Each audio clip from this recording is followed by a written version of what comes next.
Hello, guys. Welcome back. It looks like the Indiana Fever front office is finally being forced to speak up. They've been hiding long enough because it is hotter than fish grease in that damn kitchen in Indianapolis. Kelly Krauskopf, we need to hear from you next because this situation is getting impossible to ignore. Make sure you guys subscribe to the tribe, like the video, and hype the video up because we need those damn hype points. We've got to talk about the latest controversies surrounding the Indiana Fever. And honestly, I don't think the Fever wanted this kind of attention. I think they were perfectly comfortable letting all the attention stay on Caitlin Clark and everything she had been dealing with.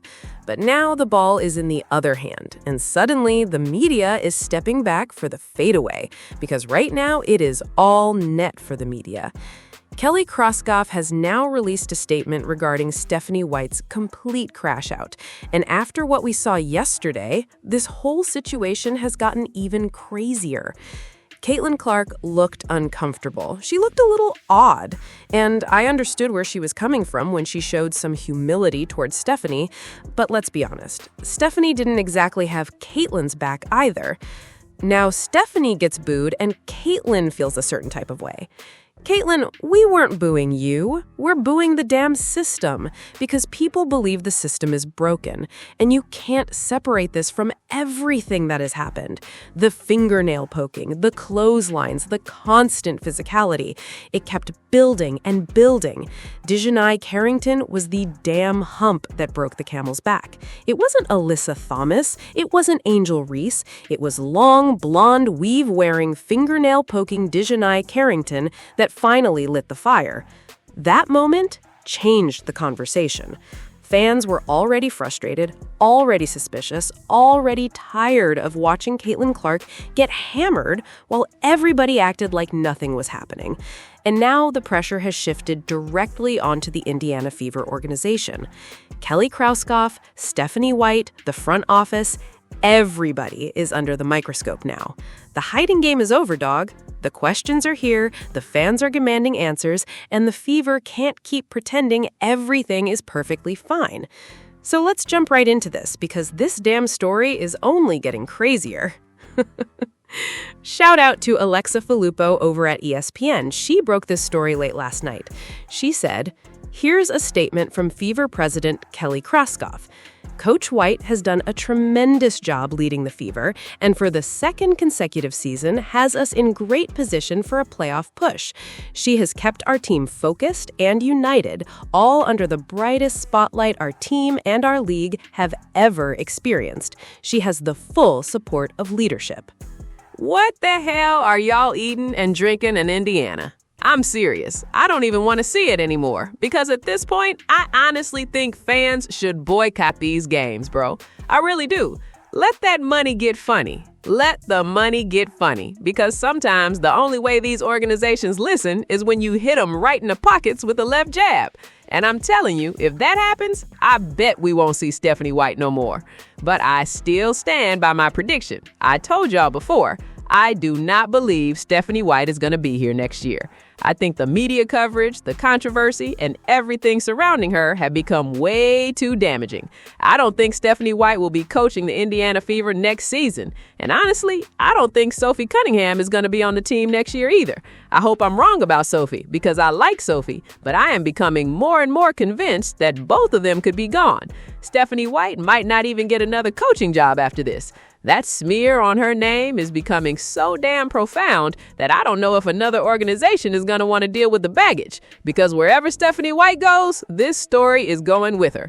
Imagine her walking into another team's press conference and something similar happens. Imagine another player gets thrown under the bus, another controversial decision happens, or another situation where she doesn't defend her own player.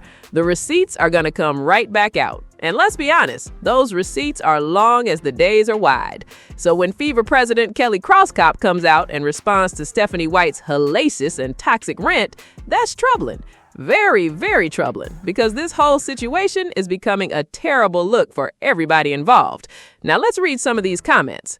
CDS Sports Podcast said, worst organization led by the worst people in sports. Another person said, I'm fine with Coach White. We just need someone as general manager that knows what the hell they're doing. No, Stephanie's got to go. I'm sorry. I would rather keep Amber Cox than keep Stephanie White. That's how strongly I feel about it.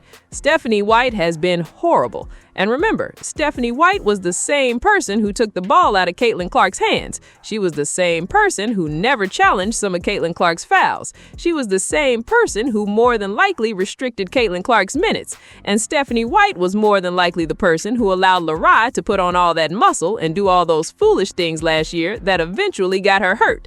I don't want Stephanie White. Somebody else said, then tell your coach to coach CC. Exactly. Not everybody is great like Lisa, but pulling CC over, running actual plays for her, and backing your players, especially Caitlin Clark when those easy calls are being missed, that's what leadership is supposed to look like. Sometimes you have to take a technical, and there's no way Herb is going to let White lose any money over that. You got to find $1,000? Fine. I'm telling you, bro, Stephanie White could be out of here next year. The booze, the atmosphere, the pressure, everything is adding up. And somebody else said, protecting their toxic coach at all costs. Fever leadership is incompetent. And honestly, very much so. Now, Stephen A. Smith weighed in on all of this about an hour ago on his podcast, and you already know this is about to get interesting. We will go high. Love, grace, humility will win. And then you tell everybody to go to hell.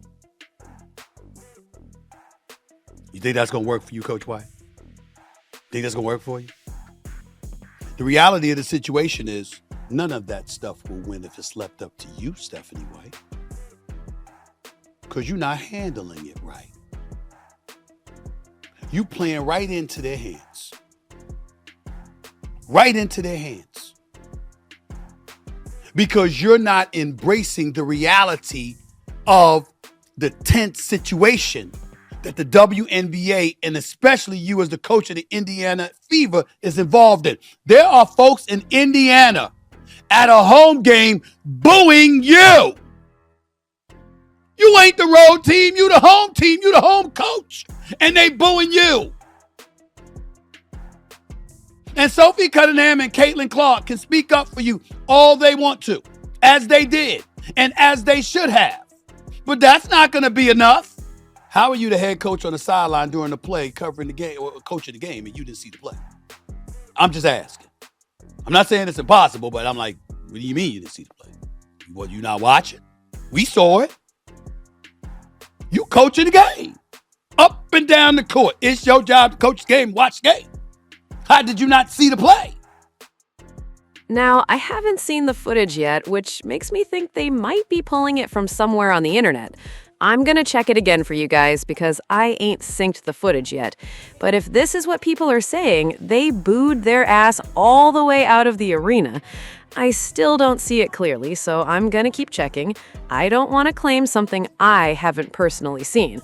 But y'all already know this situation is getting crazy as hell. So get down in the comments section and let me know your thoughts.